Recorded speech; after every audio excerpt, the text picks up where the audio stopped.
आज के दौर में ए दोस्त ये मंजर क्यों है, जख्म हर सर पे हर एक हाथ में पत्थर क्यों है।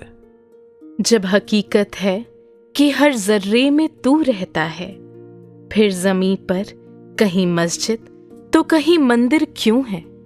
अपना अंजाम तो मालूम है सबको, फिर भी अपनी नजरों में हर इंसान सिकंदर क्यों है। वॉइस डिवाइन का एक नया एपिसोड लेकर हम आपके साथ हाजिर हैं। मैं राकेश, मैं साक्षी। नमस्कार, धन निरंकार।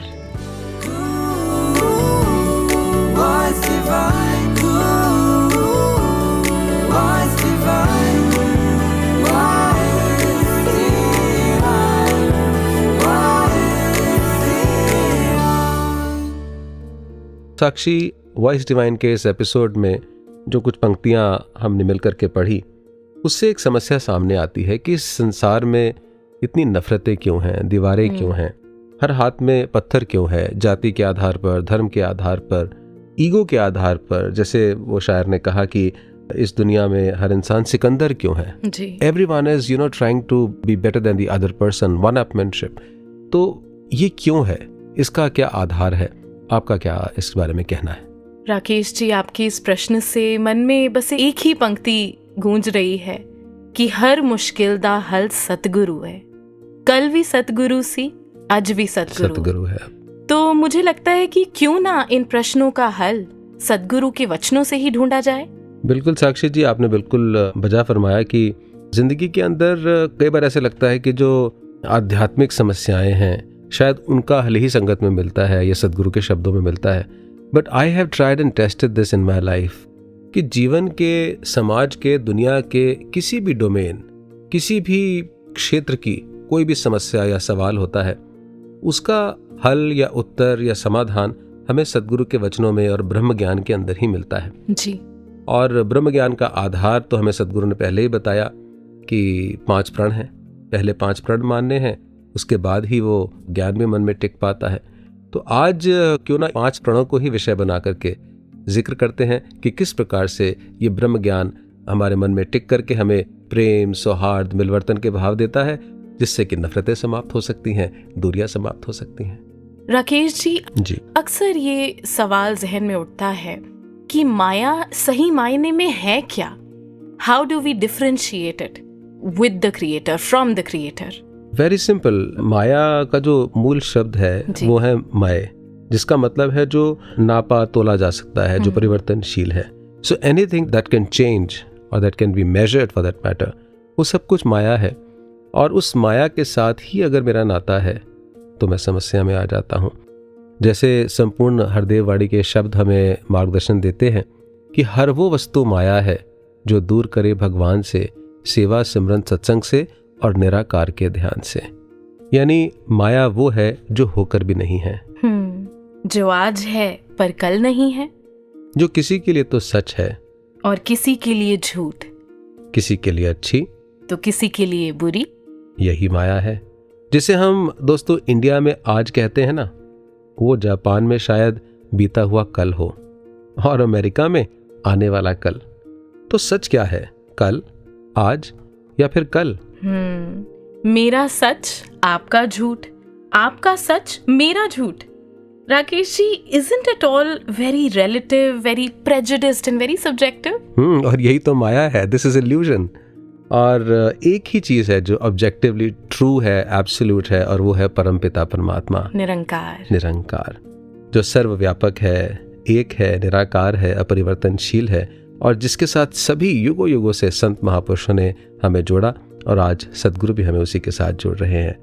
आपके, मेरे, उसके, उनके, सबके सही गलत अलग अलग, और इन सभी सही गलत वाले व्यू पॉइंट्स के बंधन से मुक्त होना ही तो मुक्ति है, निर्वाण है, सैल्वेशन है। वाह, सोचकर ही कितना लिबरेटिंग लग रहा है। ऐसा लग रहा है जैसे मन की सारी बेचैनियां, मन की सारी परेशानियां बिल्कुल खत्म ही हो गई हैं। जी हाँ। और साक्षी जी, एक बात और बहुत ही ज़रूरी कि ये जो सैल्वेशन का मार्ग है, मुक्ति का है, ये ब्रह्म ज्ञान के द्वारा, सद्गुरु के द्वारा ही जीवन में स्थापित होता है। और उससे पहले सद्गुरु ने हमें दिए 5 प्रण यानी कि 5 प्रॉमिसेस। या कह लीजिए 5 प्लेजेस, या कह लीजिए 5 प्रिंसिपल्स, या 5 प्रैक्टिसेस, या 5 प्रेयर्स, 5 प्रोसेसेस, या 5 perceptions, the way we look at the world. क्योंकि बाबा हरदेव सिंह जी महाराज ने ये भी तो हमें समझाया कि जैसी दृष्टि वैसी सृष्टि। तो हमारी नज़र बदल जाती है जब हम इन 5 प्रणों को सद्गुरु की निगाह से, ब्रह्म ज्ञान की निगाह से समझने की कोशिश करते हैं। और इनका रीज़न भी क्या है, व्हाट इज़ द रीज़न, ये भी जानना बहुत ज़रूरी है। आपको क्या लगता है कि जो हमें ब्रह्म ज्ञान दिया जाता है उससे पूर्व ये जो 5 प्रणों को समझाया जाता है, इनका औचित्य, इनका कारण क्या है? राकेश जी, मन में वही अवतार बाणी की पंक्तियां आ रही हैं कि अवतार जे 5 प्रण ना मनी, शब्द बोध भी हुंदा नहीं। कि ज्ञान को पाने के लिए, ज्ञान को समझने के लिए, और सबसे महत्वपूर्ण ज्ञान को अपने जीवन का एक अभिन्न अंग बनाने के लिए इन 5 प्रणों की सबसे ज्यादा आवश्यकता है। और ये भी समझ में आता है कि ये जो हमारे मन का अहंकार है जी, ईगो है, इसको हटाने के लिए भी सद्गुरु ने हमें 5 प्रण दिए। जैसे वो पंक्तियां सुनते हैं, ego is a well between humans and God. तो जब ये पर्दा हट जाता है अहंकार का, तो अपने आप फिर जो ब्रह्म ज्ञान है वो चित्त के अंदर स्थापित भी हो जाता है। ठीक वैसे जैसे एक बर्तन होता है ना, उसके अंदर अगर हम कोई पदार्थ डाल रहे हैं, अब बहनें घर के अंदर दूध उबालती हैं तो पहले उस बर्तन को अच्छे से मांज लेती हैं ताकि उसमें कुछ भी गंदगी रह ना जाए, क्योंकि उनको पता है अगर कुछ भी रह गया तो दूध फट जाएगा। ऐसे ही मन के हमारे जो पात्र है, जिसके अंदर पता नहीं कितने जन्मों के, कितने समाज के, परवरिश के, school, college, internet, there are so many sanskar. तो वो जितने भी संस्कार हमारे मन के अंदर होते हैं उन सब को मांझ करके साफ करने का काम किया करते हैं ये 5 प्रण। और वैसे भी जब घर में हम दीवार पेंट करवाते हैं या कोई दरवाज़ा पेंट करवाते हैं तो वो पेंटर आकर के सबसे पहले कहता है, साहब मुझे पुराना पेंट पहले उतारना पड़ेगा। जब वो पेंट उतर जाएगा तो उसके बाद फिर मैं प्राइमर करूँगा और फिर पेंट लगाऊंगा। ऐसे ही सद्गुरु ये जो पुराना पेंट है ना, हमारे संस्कारों का, हमारे अहंकार का, हमारी पहचानों का, हमारी आइडेंटिटीज़ का, उसको हटा करके फिर ये बेरंगे का रंग लगा देते हैं, चढ़ा देते हैं। तो चलिए इसी बेरंगे के रंग के साथ नाता जोड़ते हैं संपूर्ण अवतार बाणी के इस पावन शब्द के साथ।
संपूर्ण अवतार वाणी से प्रेरणा प्राप्त करने के बाद अब समय आ चला है इस कार्यक्रम में आगे अपनी वार्ता को बढ़ाने का। और साक्षी जी, आज हमारे साथ इस विषय पर जो माया से शुरू होकर के 5 प्रणों तक की जो हमारी यात्रा हुई, उस पर अपने विचार, अपने अनुभव साझा करने के लिए हमारे पास कुछ पैनलिस्ट्स हैं, और जिनमें शामिल हैं नन्ही सी 6th क्लास की स्टूडेंट वंदिता। वंदिता जी, आपका बहुत बहुत स्वागत है। धन्यवाद जी, थैंक यू जी। और हमारे दूसरे पैनलिस्ट हैं मनन बेदी जी चंडीगढ़ से, जो कि बीटेक 3rd ईयर के स्टूडेंट हैं। धन्यवाद जी। धन्यवाद जी। और जो तीसरे हमारे पैनलिस्ट हैं वो परम आदरणीय जोगिंदर मनचंदा जी हैं, a very simple, profound and dedicated saint of the mission, और हमारे मेंबर इंचार्ज भी हैं एग्जीक्यूटिव कमेटी में फाइनेंस के। जोगिंदर मनचंदा जी, आपका भी बहुत बहुत स्वागत है। थैंक यू जी, धन्यवाद जी।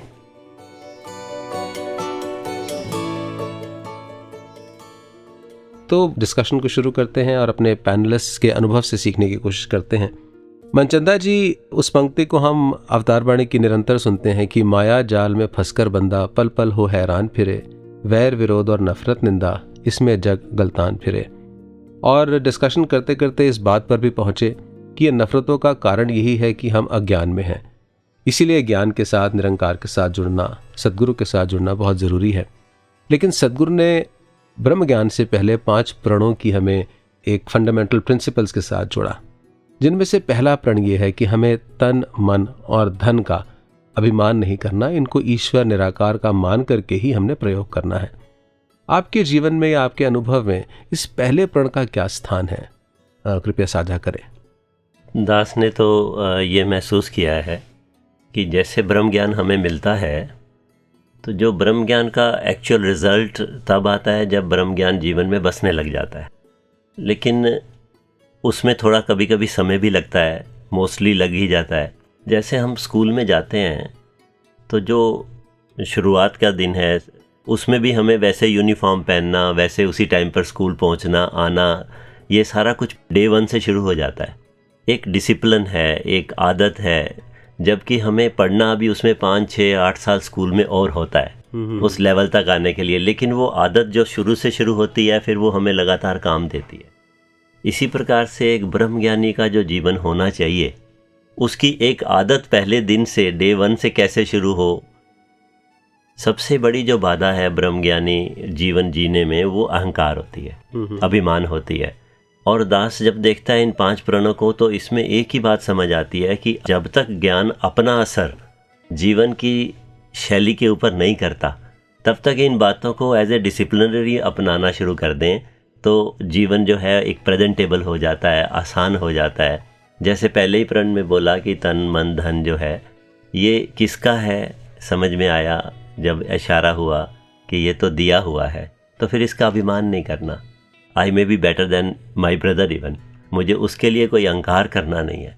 और आज तो सतगुरु माता सुदीक्षा जी महाराज तो यहाँ तक भी इस बात को कह रहे हैं कि इसको एक अमानत है हमारे पास, तो इसकी वैल्यू भी करनी है। ऐसा नहीं है कि हम इसको बिल्कुल तिरस्कार कर दें, इसका ध्यान ना करें। तो ये बातें जब ध्यान में आती हैं तो समझ आता है कि शुरू से, जब तक ज्ञान तो ऐसी चीज़ है, सारी उम्र लग जाए आदमी को पूरी बात समझ आती नहीं है। जी। लेकिन ये जो प्रण है, दास समझता है कि इसका अहंकार ना करना हमें बहुत सारे उन कारणों से बचा देता है जिससे हमें ज्ञान पर चलने में बाद में बाधा आ सकती है। जिस दी वस्तु ओदी समझे कम की तकरार दाए, कहे अवतार पहला प्रण तन मन धन निरंकार दाए। मनन जी, अब अगला प्रश्न मैं आपसे पूछना चाहूंगी कि तन मन धन हमारा नहीं है, तन मन धन निरंकार का है, इसकी समझ आपको कैसे आई? दास एक अनुभव आपके साथ साझा करना चाहेगा जी। एक दफ़ा दास की तबीयत थोड़ी नासाज हो गई और देखा गया कि पलंग से उठना ही मेरे लिए बड़ा मुश्किल हो गया। मन तो कह रहा था कि मैं उठकर जाऊं, खेलूं, लोगों से मिलूं, मित्रों से बात भी करूं, पर वो तन जो था वो ही नहीं चल पा रहा था, वो बीमार था। तो इस कारण फिर समझ आई उस समय, इस बात का इल्म हुआ कि असल में ये सारी चीज़ें इस निरंकार दातार की ही हैं। कभी देखते हैं कि धन के अंदर बहुत ज़्यादा उन्नति प्राप्त होती है, धन बहुत बढ़ जाता है, पर कभी कभी देखते हैं कि जो धन होता है उसके अंदर कमी भी आ जाती है, उसमें गिरावट भी आ जाती है। तो इन चीज़ों से, इन जीवन के अनुभवों से मनुष्य को इस बात का इल्म भी होता है, इस बात की समझ भी आती है कि ये सारी चीज़ें दातार की बख्शी हुई हैं और ये सारी चीज़ें इसकी बख्शी हुई हैं, तो इसके अंदर उतराव चढ़ाव भी आ सकते हैं। कभी धन बढ़ सकता है, तो कभी कभी ऐसा लग सकता है कि जो तन है वो तंदुरुस्त है, और कभी कभी लग सकता है ये तन बीमार हो गया है। कभी हम सोचते नहीं है कि हम बीमार हो जाएं, कभी किसी के मन में ये ख्याल नहीं आता कि मैं बीमार हो जाऊं, पर देखा जाता है कि ये परिस्थितियां ऐसी होती हैं, वो समय ऐसा होता है, जो रज़ा होती है दातार की, तो ये भी महसूस होता है कि हमारे हाथों में हमारी श्वासों की लड़ी नहीं है और ये दातार ही चलाने वाला है। पता नहीं अगला श्वास आए कि ना आए। वाह, बहुत खूब। तो समझने वाली बात यह है साक्षी जी, और हमारे सारे पैनलिस्ट भी हैं, आदरणीय मनचंदा जी भी साथ मौजूद हैं, कि जिस चीज़ पर अगर मुझे लगे भी सही कि तन मेरा है, मन मेरा है, धन मेरा है, मैंने ही तो कमाया है, मैंने ही तो इतनी मेहनत की है, मेरा ही है, मेरा मकान, मेरी दुकान, मेरे बच्चे, मेरा बैंक बैलेंस, मैं नाम भी लिखता हूँ और तन भी तो मेरा ही है, मैं उसको ध्यान करता हूँ, दवाई लेता हूँ, अच्छा पौष्टिक भोजन भी देता हूँ, तो दिस इज़ माइन। तो बड़ी कमाल की बात अभी मनान आपने कह दी कि जिस चीज़ पर, जिस वस्तु पर मेरा पूरा नियंत्रण नहीं है, कुछ देर के लिए हो सकता है मेरा नियंत्रण हो आंशिक रूप से, पर जिस पर मेरा पूरा नियंत्रण नहीं है वो मेरी नहीं हो सकती। कि ये तन मन धन, इस पर हमारा पूरा नियंत्रण नहीं है, इसलिए हमारा नहीं है। और इसी से ही एक वो बात भी याद आ रही है, अगर हम इमेजिन करके देखें कि मेरा कोई दोस्त है, कोई मित्र है जो मेरे पास आया और उसने अपनी कोई बहुत ही कीमती वस्तु मुझे थमा दी और कहा कि ये लो, ये चीज़ मैं तुम्हें देकर जा रहा हूँ, तुम इसका इस्तेमाल करो, लेकिन मैं कभी भी इस चीज़ को वापस ले जाऊंगा। अब वो वस्तु मेरे मित्र की है जो मेरे पास है। Now I am using it, मैं उसका इस्तेमाल कर रही हूँ, लेकिन इस बात का एहसास मुझे हमेशा रहेगा कि वो चीज़ मैं सिर्फ इस्तेमाल कर रही हूँ, वो चीज़ मेरी नहीं है, वो मेरे दोस्त की ही रहेगी, जो किसी भी समय मुझसे आकर वो चीज़ वापस लेकर जा सकता है। यस, और कमाल की बात है ना, अगर वो दोस्त निरंकार हो, परमात्मा हो, तो फिर तो संभाल और ज़्यादा बनती है। तो अपने तन मन धन की संभाल भी करें, इसका अभिमान भी ना करें और इस परमात्मा की ही देन समझ के इसका सदुपयोग करते चले जाएं। इसी प्रार्थना के साथ, इसी अरदास के साथ जुड़ते हैं इस मधुर गीत के साथ। हुण तक जे डोले आनी उपकार है तेरा, हुण तक जे डोले आनी उपकार है तेरा, मैनू खंगोलिया नहीं, मैनू खंगोलिया नहीं, उपकार है तेरा, हुण तक जे डोलिया नहीं, उपकार है तेरा।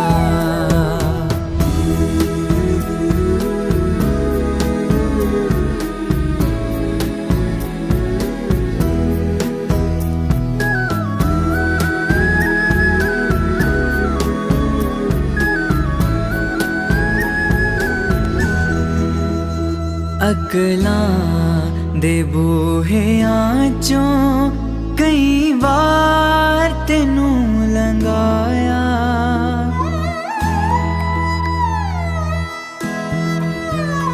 अकलां दे बूहियां चों कई बार तेनू लंघाया, तू जवाब सी हर गल दा, मैं फिर भी सवाल उठाया, फिर भी सवाल उठाया, फिर भी सवाल उठाया, मुख फिर भी मोड़िया नी, उपकार है तेरा, मुख फिर भी मोड़िया नी, उपकार है तेरा। तो अपने सभी लिसनर्स का स्वागत करते हैं इस गीत के बाद, और 5 प्रणों की यात्रा में दूसरे प्रण पर आते हैं। और दूसरा प्रण एक बारी साक्षी जी आप क्लियरली बताएं हमें, सदगुरु ने क्या समझाया? जी बिल्कुल, दूसरा प्रण यही है कि हमें अपनी जाति, पाति, वर्ण, आश्रम आदि का अभिमान नहीं करना। मनचंदा जी, योर टेक ऑन दिस। किसी का भी जन्म अपनी इच्छा से तो किसी घर में हुआ ही नहीं है, ये तो ईश्वर के हाथ में है। अननेसेसरली पता नहीं क्यों माइंड में एक चीज़ आ जाती है कि आई बिलोंग टू दिस जाति। कोई अपने आप को बेटर मानने लग जाता है और कोई अपने आप को इन्फीरियर भी मानने लग जाता है। ब्रह्म ज्ञान इस बात को दूर करता है। सतगुरु माता सुदीक्षा जी ने तो एक लाइन में इतनी बड़ी बात समझाई कि जो ईश्वर मेरे में है वही ईश्वर सामने वाले में है, तो how I can be better than him. बिल्कुल। और सभी पैनलिस्ट के साथ, अपने श्रोताओं के साथ एक बात शेयर करना चाहूँगा, that we go to the extent of creating more identities, क्योंकि बात तो आइडेंटिटीज़ की ही हो रही है, पहचानों की हो रही है। सिर्फ जाति पाति नहीं, जाति और पाति, पाति का अर्थ है सब कास्ट, कास्ट और उसके बाद और सब कास्ट। हिंदुस्तान के गाँव देहात में कहीं जाते हैं तो हर थोड़े किलोमीटर के बाद नई जातियाँ और उपजातियाँ जो हैं वो बनती चली जाती हैं। और फिर वर्ण आश्रम है, कोई ब्राह्मण है, कोई क्षत्रिय है, कोई वैश्य है, कोई और जातियों से हैं। तो इस प्रकार के बंधन बहुत हैं, लेकिन उसके बावजूद, उसके अलावा भी I think we create more classifications every day to the extent, Sakshi ji, I think ये भी एक क्लासिफिकेशन हो जाती है कि मैं इस कॉलोनी में रहता हूँ, और कॉलोनी के अंदर भी एक क्लासिफिकेशन हो जाती है that I live in this specific lane. जी बिल्कुल, मैं तो फ्रंट रो में रहता हूँ जी, पार्क फेसिंग मकान है मेरा, इसी बात का अभिमान है। तो इतने छोटी छोटी चीज़ें हैं। I am a doctor, I am an engineer, we are a category of IAS officers. So classes बनाने में एक क्षण लगता है, अपने आप को किसी तरीके से बस मुझे ऊपर करना है अपनी ईगो को, तो मैं क्लास बना लेता हूँ। और सदगुरु मुझे लगता है कि वो डी क्लासीफाई कर देते हैं, डीमिस्टिफाई कर देते हैं। जी बिल्कुल। और ऐसा लगता है कि प्रॉब्लम ही वहीं खड़ी होती है कि सबसे पहले तो मैंने खुद को अलग कर लिया, डिवाइड कर लिया, एक क्लास में बांट लिया, और उसके बाद फिर हम किस हद तक जाते हैं उन आइडेंटिटीज़ को, अपनी उस क्लासिफिकेशन को डिफेंड करने के लिए। जी जी। और वो मुझे लगता है जो क्लासेस मिली भी, जो ये आइडेंटिटीज़ मिली, वो सिर्फ एक पहचान थी। जैसे सदगुरु माता सुदीक्षा जी महाराज ने अपने प्रवचनों में कहा कि संगत में बैठे या संसार में सारे के सारे लोगों को अगर सिर्फ क्लासिफाई कर दिया जाए that males are A and females are B, और किसी को अब पहचान ना हो, तो अब सारे मेल्स में से आवाज़ दी जाए can I talk to mister A, तो सारे हाथ खड़ा कर लेंगे। तो इसीलिए एक आसानी के लिए कर दिया कि A1, A2, A3, A4, ताकि A1 को आवाज़ दी जाए तो A1 हाथ खड़ा करे। और उसी को हमने, जो पहचान थी, हमने अभिमान बना लिया, और यही भ्रम है। मनन जी, मैं आपसे जानना चाहूँगा, आप युवा हैं, कॉलेज में पढ़ते हैं, और अक्सर कॉलेज से जुड़ी हुई इन बातों को बहुत बार अखबार की सुर्खियों में देखने सुनने को पाया जाता है, जहाँ जाति के आधार पर वायलेंस हो जाती है, पार्टीजान व्यू पॉइंट्स हो जाते हैं, और पॉलिटिक्स हो जाती है, झगड़े हो रहे होते हैं। आपने क्या इसको अनुभव किया किसी लेवल पर अपने स्कूल लाइफ, कॉलेज लाइफ में? राकेश जी, आप जी के साथ दास अपना एक अनुभव साझा करना चाहता है। जी श्योर। एक बार की बात है, जब कॉलेज में हम नए नए गए और फर्स्ट ईयर की ही बात होगी, तो दास का एक मित्र, उस समय वो बड़ा अकेले अकेले रहा करता था। जब उसके पास गया दास, तो उससे एक सवाल पूछा कि तुम अकेले अकेले क्यों रहते हो, किसी से घुलते मिलते नहीं हो? और देखा गया कि वो खाना भी अकेले खाता था, किसी से बात भी नहीं किया करता था। ओके। तो कुछ समय बाद जब बात करने का मौका मिला, तो वो कहने लगा कि बाकी सारे अलग जाति से हैं, मैं इस जाति से हूँ। तो माता पिता ने ये बताया कि उन अलग जातियों वाले लोगों से नहीं मिलना है, और कॉलेज में तो अलग अलग स्टूडेंट्स होते ही हैं जी। तो जब बात करने का और वार्तालाप करने का मौका मिला, तो सदगुरु बाबा हरदेव सिंह जी महाराज की कुछ शिक्षाएं उनसे साझा करने का मौका मिला। सदगुरु बाबा हरदेव सिंह जी महाराज अनेकों दफ़ा अपने प्रवचनों में फरमाया करते थे, हजूर कहते थे कि ये भिन्नताएं, भेदताएं, ये कहीं लड़ाई का कारण नहीं है, ये कहीं डिफ्रेंसिएशन करने का कारण नहीं है। ये तो जैसे अलग अलग फूल होते हैं और अलग अलग खुशबू पहुंचाते हैं, तो ये अलग अलग फूल अलग अलग खुशबू पहुंचाने के लिए, अलग अलग सुगंध पहुंचाने के लिए, ये तो खूबसूरती को बाग की और बढ़ाते जा रहे हैं।